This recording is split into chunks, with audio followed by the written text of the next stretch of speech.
Welcome everyone to a special episode of Tea Time with Tommy. Guys, today's a special day for us today. Of course, we have Shawn Michaels and CABRERA, but he needs no mention. Former WWE referee Jim Korderas is here to join us. Thank you very much, Jim, for coming on the show out of your busy schedule. No, thanks for having me. I appreciate it. I wish I would have brought my coffee cup because, you know, my ref and rants, I usually have my coffee cup. I feel like now I got to find it.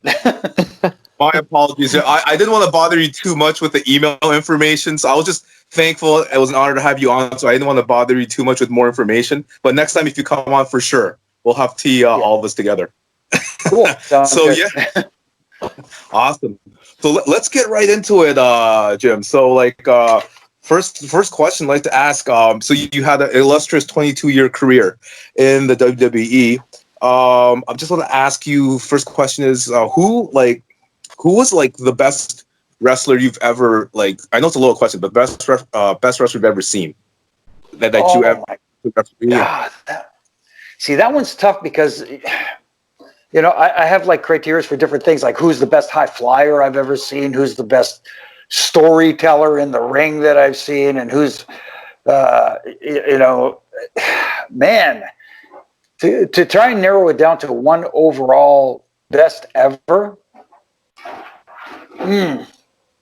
That's tough. How about this? I'll give you my Mount Rushmore. Yeah. And because trying to narrow it down to one is tough. So my personal Mount Rushmore, and this is like from all wrestling from everywhere, I would have to say is probably Ric Flair. Oh, right. Yeah. I put Undertaker in there because I'm an Undertaker guy, and I got to spend a lot of my career, you know, with him, and to see him. I include him as much for his role as a leader as much as his in-ring stuff. So, you know, there was a guy who, as we're finding out now with this documentary going on, he's a guy who gave a lot and gave a lot of advice, and he was our locker room leader, not by his choice. That was the choice by everybody else. Everybody pointed to him and said, he's our guy. So that speaks volumes to me. As far as raw talent, I'd put Randy Orton in there as a guy who's just like just a complete natural. And if I had to pick a fourth, wow.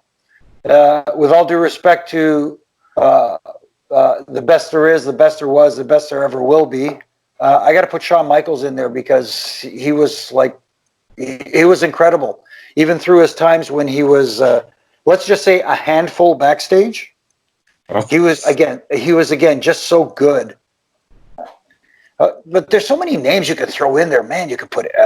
I don't even want to get started now. There's a load of questions. I apologize, but that's a great Rushmore. 22 years, so it's definitely probably hard to go back on those years, right?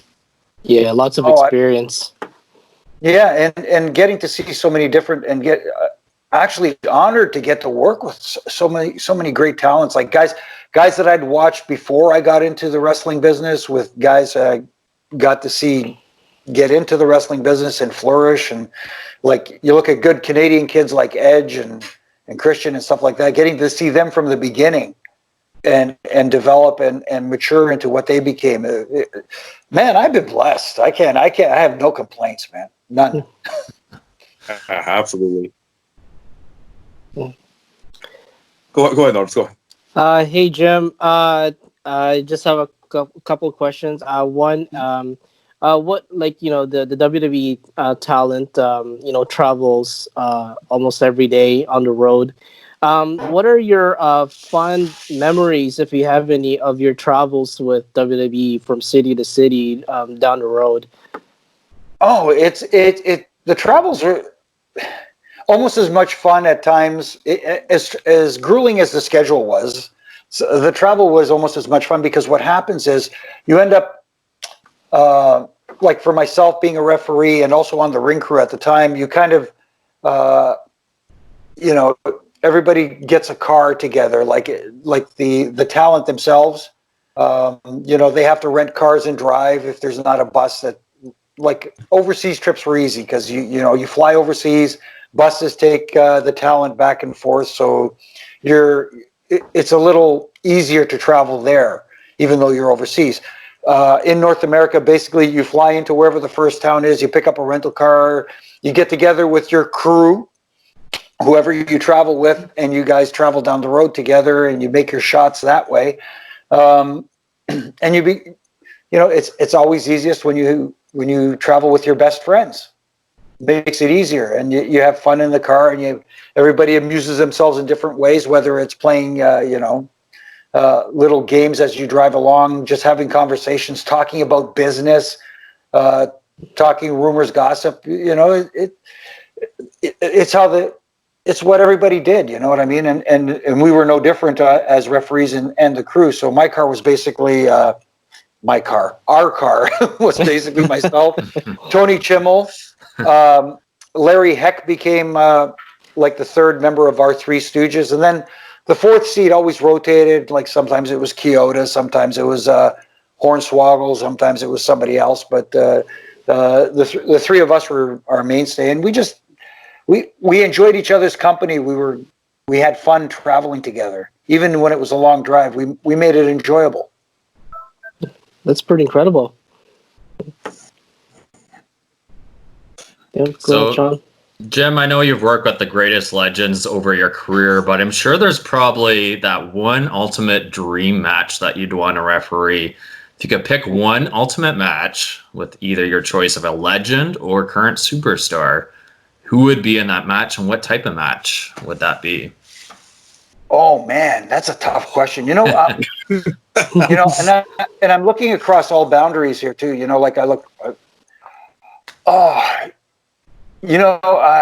I look back, and believe it or not, I'm a fan of all wrestling. Although some people think I'm the reason I talk more about WWE is because on Sportsnet, that's who they air WWE programming. So that's why we talk. That's all we talk about on Aftermath, right? But I was a fan of New Japan and All Japan Wrestling back in the day. I watched WCW. Even through the Monday Night Wars, when we were in the locker room with the TV in the back over there, hey, let's see what the other guys are doing, that kind of stuff. Oh yeah. So trying to figure out who I would love to. I would have loved to have refereed a match.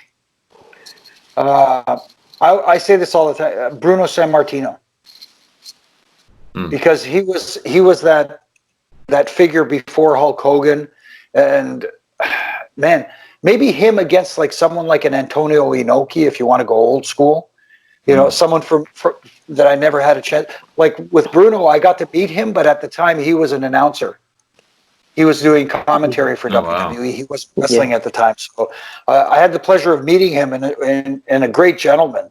But I never got to referee a match of his, which I think would have been cool. Another guy is Nick Bockwinkel. Oh. I look back at a guy like Nick Bockwinkel, and to me, he was the ultimate pro wrestling heel champion. And he was smart. He was intelligent. He could work. He could do it all. He could talk. And he had Bobby Heenan. So there's a match that I would love. Bruno versus Antonio Inoki would have been like, oh yes. Not a note of him versus Inoki, or Bruno versus Bockwinkel.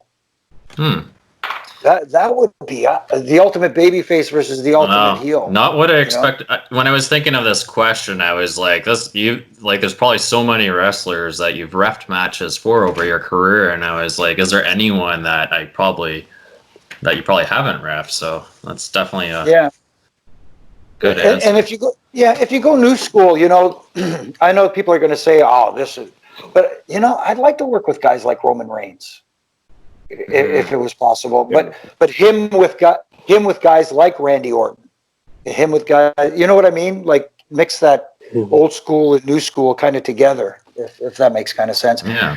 Somebody was talking. I was talking the other day, and somebody said, "Would you, if they ask you to come back and referee that Edge versus Randy Orton, I'm throwing the air quotes, greatest wrestling match of all time up there, would you do it?" And I said, "In a heartbeat. Are you kidding me?"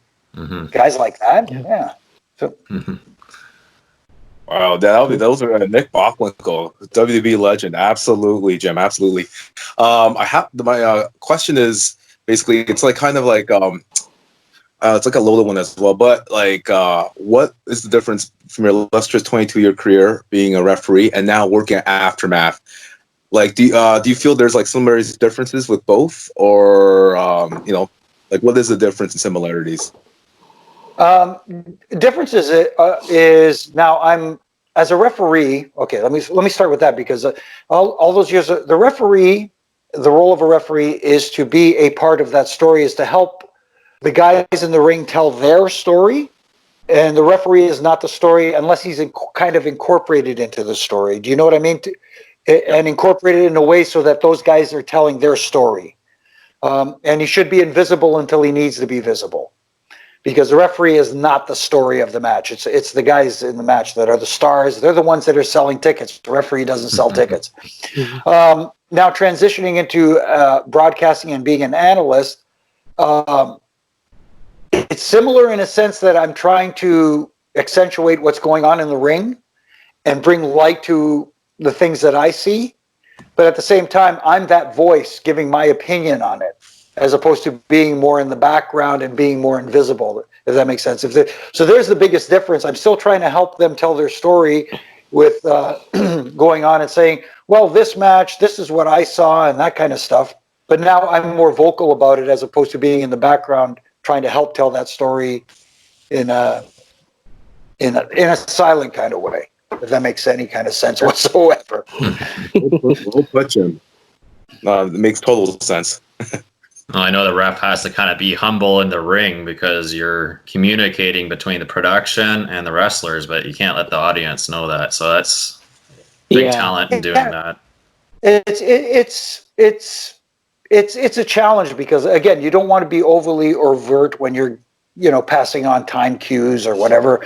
And a lot of times the talent want use the referee as a go-between between them and the ring. Like you'll go over to someone and he'll say, hey, go over to him and tell him to do this and this and this. And now you got to kind of find a way that maybe you're going over and looking like you're giving him crap about something, if it's a heel or you know what I mean, or trying to instruct somebody, but at the same time, you're kind of passing on a message, so to speak. So you try to do it in a way where it's not overly overt, Yeah, that's cool. Do you have any like funny moments that has happened in backstage? Because I know there's a lot of like, some like drama or like fun moments in the backstage in a gorilla position, especially or in the locker room. Do you have any like fond memories of that in certain WWE events that you've been to? Oh, absolutely. I mean, like a lot of as it likes to be referred to, a lot of ha-ha happens backstage where, a little bit of ribbing here. Most of it is playful ribbing and not very, it's not meant to harm anybody, but sometimes it gets a little carried away. The best at it, of course, recently we saw the Dark Side of the Ring, the Owen Hart episode. God bless Owen Hart, because if there was somebody who kept everybody smiling and happy in the locker room, it was Owen.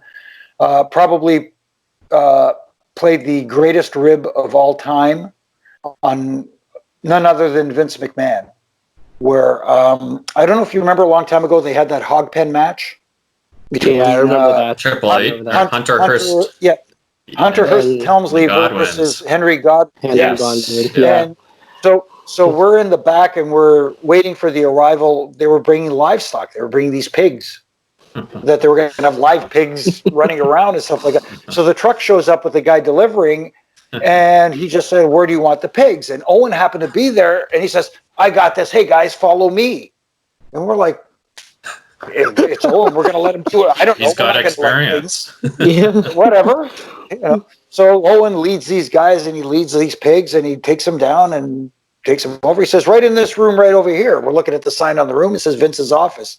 They're in the production meeting right now, so nobody knows it. We're like, okay, so production meeting ends, and we're kind of like lingering around the office because we want to see what the result's going to be. If Vince is going to be hot or whatever. Vince goes in his office.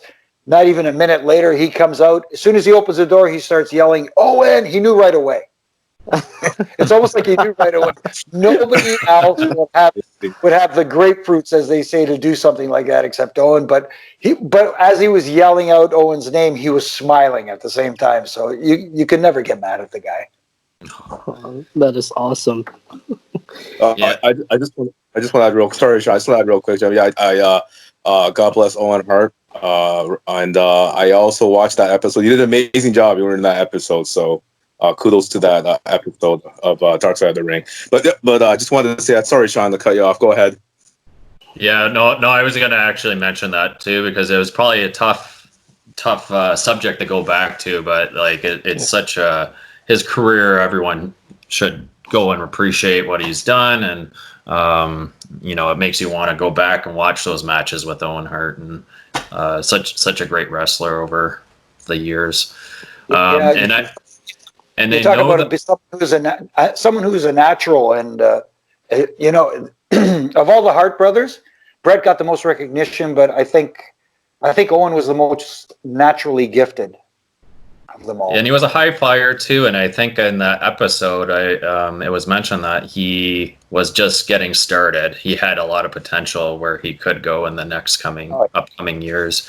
And I wanted to touch on my next question is the time period. So you've been refereeing for so many years, but I was wondering if there was a certain time period in the professional wrestling business that was your favorite.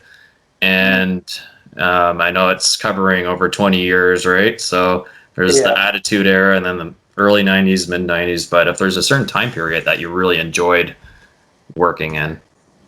It's funny because each era has its pluses and minuses, like anything else in life. I enjoyed that when I first started refereeing in 1987. Wow, I can't believe I said that. What a great era to begin. And I mean, obviously the Hulk Hogan era, and that's when wrestling was starting to take off mainstream.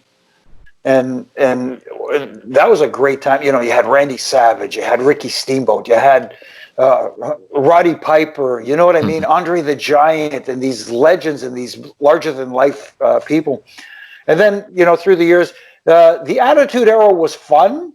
At times, I think a little bit too much fun, if maybe a little over the top. Unpredictable, probably. Yeah. Great word for it. Unpredictable. I like it. But I did like the Ruthless Aggression era too, because that's when I thought pro wrestling and sports entertainment combined and meshed well together. You were able to have some great wrestlers and have some great wrestling matches, but at the same time, have some entertaining characters and entertaining segments. And I thought it blended well together. You didn't have too much of one thing. You had a nice mix of everything. And I thought for me, that was, maybe my favorite time was that Ruthless Aggression era, because like I said, you had your Eddie Guerreros, you had your Kurt Angles, you had, at Edge, Taker, you had Hunter. Great talents, but again, a great diversity of talent. It wasn't just one, this guy's a great technician. Yeah, he is, but this guy's also a good high flyer. We had a great mix. And I thought for me personally, that's my favorite time. I think that was the prime too, with a lot of the talent when the wrestling started really getting creative, and that key when they were at the peak almost, I think, with the WWE back then. Yeah. I also enjoyed some of the younger talents too, like Shelton Benjamin and Charlie Haas, and the Basham brothers. They were like very entertaining, and they just developed their craft very well. And Orlando Jordan too. So amazing group of talent that had potential. No, I agree, and that talent there you mentioned, Charlie and Shelton and guys like that, and the Bashams, great talents, very. But they were also sponges, if you know what I mean. They would go to guys like I had the pleasure of refereeing a lot of matches with Shelton and Charlie against Eddie and Chavo, especially on the house show loops or the live events where there's no cameras there, but that's where you start experimenting, see what works, see what doesn't work. Okay, that worked. We got a reaction from the audience. We got to do that on TV. But those guys were also not afraid to ask questions and didn't, you know. I don't want to say that the younger generation now thinks they know it all, but there's this mindset, I think, with some of them that, hey, that old stuff has passed us by. We got to move forward. I don't disagree with moving forward, but don't disregard what happened in the past too. There's a way to incorporate both old school and new school so that it's, you know, they work well together as opposed to apart, if that makes sense. Right. Anyways. Yeah, I think those house shows had a lot of creativity where you could test and experiment. And then I think that was kind of the second part to my question is where do you foresee things going in the next few years? So I know that there's been a lot of change in the business and a little bit meshing of old school and there's a bit of old school mixed with a lot of talent and new moves that we see as well. But kind of what you envision for the next couple of years. I obviously, like I said, it is a changing business, and of all the brands out there right now, which I want all to succeed. For those who don't believe me here, I do want AEW to succeed, but I think they are concentrating specifically on their core audience. For example, you know, the diehards who have bought in, and I think. Right now, they're using Mike Tyson as a conduit to try and draw some different eyes to the product. The challenge for them is to keep those new eyes, you know, the casual fans who might not be too in tune with their presentation, if you know what I mean, of the more high spot, the more spot fest, the more flash as opposed to substance. That's my opinion, of course. I think right now, of all the brands out there that show the good mix between old school and new school, I think NXT is hitting the mark right now. I think that presentation is one that could resonate with casual audience, looking back going, oh, this is the way I remember it used to be. Do you know what I mean? But also, you know, still incorporating some of the new school philosophy, if that makes sense. You know, because at the end of the day, a wrestling audience is invested in you. You have to get me invested in the character, in the person you are. You know, you can be the greatest technical wrestler in the world, but have no personality. So why will people tune in if you don't have any personality? If you know what I mean. So you could be a decent wrestler and have great personality, and that means more to somebody on the casual side. I mean, to the diehard fan, they might say, yeah, but he's not as good as this guy in the ring. True, but he connects with the audience more than that guy does. It's a tricky balance, right? And yes, it is the big challenge of it all. So that's why I say there's. That's why. Sorry to cut you off. That's why I say there's no one right way to do it. The right way is whatever works, and it might be something that you never thought of, or somebody might say, you know what, I didn't think saying this or doing this would work, but it seems to have caught on. So, you know, that's why right now in the current situation we're in, without being able to do live events and travel and do that and experiment, it's hard to see what works because, you know, it's a business that's predicated on the live reaction from your audience, the live feedback. I like what they're doing now where they're putting some of the talent outside to make some noise, and it helps with the presentation on television. But at the same time, are you getting an authentic response? Do you know what I mean? Like that's the thing, when you think about it, like your fans are at home, but you don't really know what they're thinking, right? Yeah. The paid customer is going to tell you what they think. The guys that you're putting in there to make some background noise are just providing that background noise, but are they being, you know, are they giving you authentic feedback? Very good point. For sure. Wow, Jim, man, you have so much. We could I wish we could just talk for a week with you straight. You got so many great stories, information. So yeah, now we like to do the trivia thing. Are you ready for some trivia, Jim? I hope so. Like that show a long time ago. You want to be a millionaire? I'll give you. I think you'll get perfect. You don't need any help. I'll give you 3 lifelines. You can ask NORBZ and Shawn for your help if you don't have a question. I mean, if you're stuck on the question, but I don't think you'll need their help. So let's start. I'm glad you have confidence anyway. No, I think I have total confidence in you, Jim. Let's start the trivia with the Jim Korderas here. Question number 1, Jim. What was the main event at WrestleMania 5? WrestleMania 5. Oh my God, that's Atlantic City.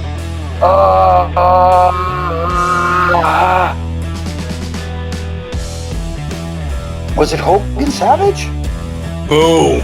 See, I have total faith in you, Jim. We have total faith. Yep. Oh my God. Hulk Hogan versus Randy Savage, Clash of the Mega Powers, WrestleMania 5. That's right. Yeah, I think we did WrestleMania 6 last episode, Tom, where it was at the Skydome with Hogan and Warrior. And Yes. we're going back 1 year, but Hogan, Yeah. the man. Question number 2. Who did John Cena defeat in 2005 to win his first ever WWE World Championship? Oh my goodness. And I was SmackDown and I was there. Was it SmackDown? It wasn't. No. Well, it was a SmackDown brand, was it not? I believe it was SmackDown. Yes, 2005. Oh my goodness. This is gonna. Oh boy. See, here's. You definitely, you can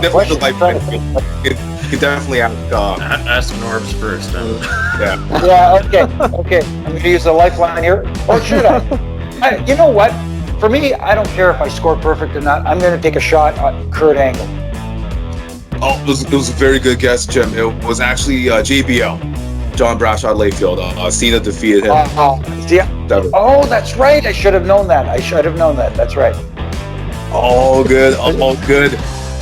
Actually, my old golf buddy, JBL. Oh, nice. Awesome. Tell him we say hi if he. He's been in the business a long time too, so JBL's got. Yeah. Amazing wrestler. Question number 3.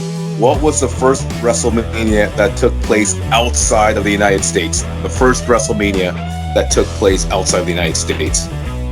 Okay. 6. Skydome. I was there. Boom. I gave it that. Nick probably last question. I actually refereed at that. I refereed at that one. So if I didn't know that, then I'd be in trouble. No. A lot of people don't know that. Question number 4. All right. This is pretty interesting question. Who was the first wrestler Bobby Heenan managed in the WWE? It was back in the WWF, but who was the first wrestler Bobby Heenan ever managed in the WWE? Oh my goodness.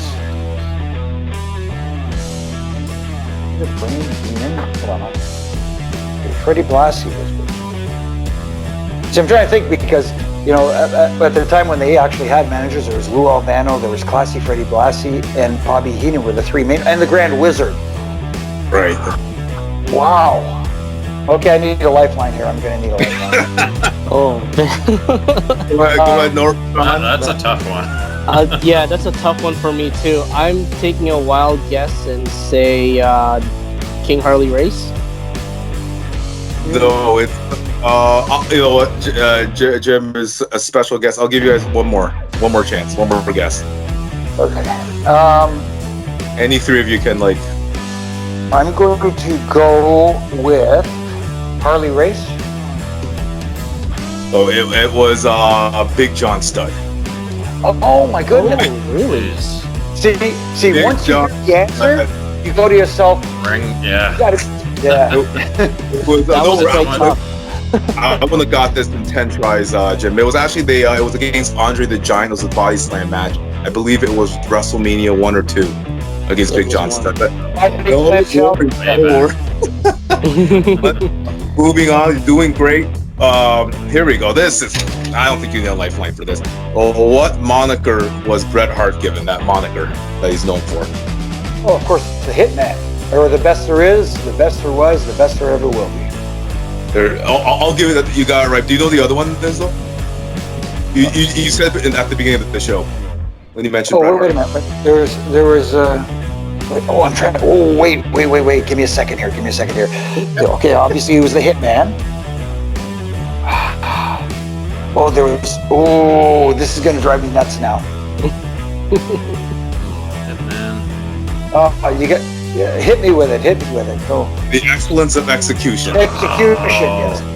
That's right. Yeah. Oh, I give that to you. Excellent. You got it. You already named two already. You got it now. Awesome job, Jim. One last one, just for fun, for bonus. Sure. Who was Shawn Michaels' first opponent in the pay-per-view singles match? It was at WrestleMania 8. This was his first ever opponent in a pay-per-view singles match.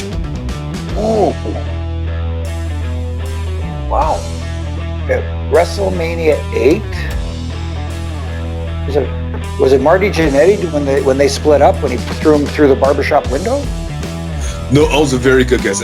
For some reason, it wasn't Marty Jannetty. Maybe they wanted to build that one up.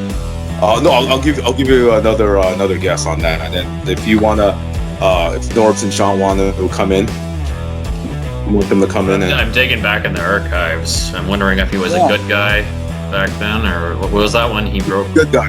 He was a good guy because at that Shawn became a heel after the barbershop incident. Mm-hmm. So, wow. It's funny as I think of these questions. I have the WrestleMania DVDs in my basement. It's like I gotta dig those back out. Yeah. What about this, Jim? Like these two have been getting like tough questions every episode, so I have to like ramp it up because I knew you were very knowledgeable. So I thought I could like. I'm gonna go way outside the box on this one and say, I don't know why I'm saying this. Just incredible. Oh, another great guess. I wouldn't have got this either. It was a TITO Santana, guys. Oh. TITO Santana. I wouldn't have guessed that. No. I wouldn't have guessed that. Yeah, WrestleMania 8. But no, it's four. I forgot that Tito was still there then. But anyway. Yeah, he's one of those classic wrestlers. But no, great job, Jim. 4 out of 6. These are tough questions. Like NORBZ and Shawn get these, but they didn't know either. Like NORBZ and Shawn would. These are tough. You did a great job on the trivia. So great job again. Even on our show, Nug is the guy who's our trivia guy. He knows that stuff. You know what I mean? It's funny that the guys that were there sometimes don't remember.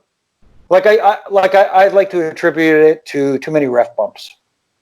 Well, you were also working at the same time, so you're trying to think of so many things at the time. Meanwhile, we're just watching the matches from a spectator. Yeah. Exactly. No, if I wasn't reffing the match, I don't care. No, I'm kidding. Trust me, we were watching as much as we could back there too. So. And please feel free to bring Nuggets on the show in the near future. We'd love to have him on, and we can ask trivia questions to both of you and see. Oh no, not to both of us, because he'd wipe the floor with me. So no. But Jim, great job again. Thank you for taking your time joining us out of your busy schedule. Do you want to give a shout out to your Instagram handle for people to follow you and about the Aftermath show? Oh, sure. You could follow me on Twitter and Instagram. On Twitter, it's at Jimmy Korderas. On Instagram, it's at real Jimmy Korderas, because apparently somebody took my name. I don't know what happened there, but you know, I try to have a little fun with Twitter. You know, I do my daily ref and rants and stuff like that. And of course, you can catch us on Aftermath, which we're doing digitally now. We're not on Sportsnet 360 at the moment, but we will get back there eventually when things get somewhat back to normal. But for now, you can catch us on Friday afternoons live at noon on the Sportsnet YouTube channel and Facebook channel. And we do little videos during the week where we do our weekly win and fail and little subjects and talk about whatever is pertinent to WWE at the time. And that's about it. Amazing. Absolutely, guys. Catch him on Aftermath. This man knows his stuff about wrestling. The great Jim Korderas. And I would just like to say, Jim, thank you once again for taking time to join us. Let's definitely do it again. Let's definitely do this again. Absolutely. Thank you for having me, guys. And yeah, we will do it again for sure. Absolutely. And thank you, everyone, for joining us for this great special episode of Tea Time with Tommy. All right, guys. Thank you so much. Thank you so much. Take care, everyone. All right, guys. Thank you so much. Take care. Thank you. This is former WWE referee Jim Korderas, and you're watching Tea Time with Tommy. Please subscribe below for more episodes of Tea Time with Tommy.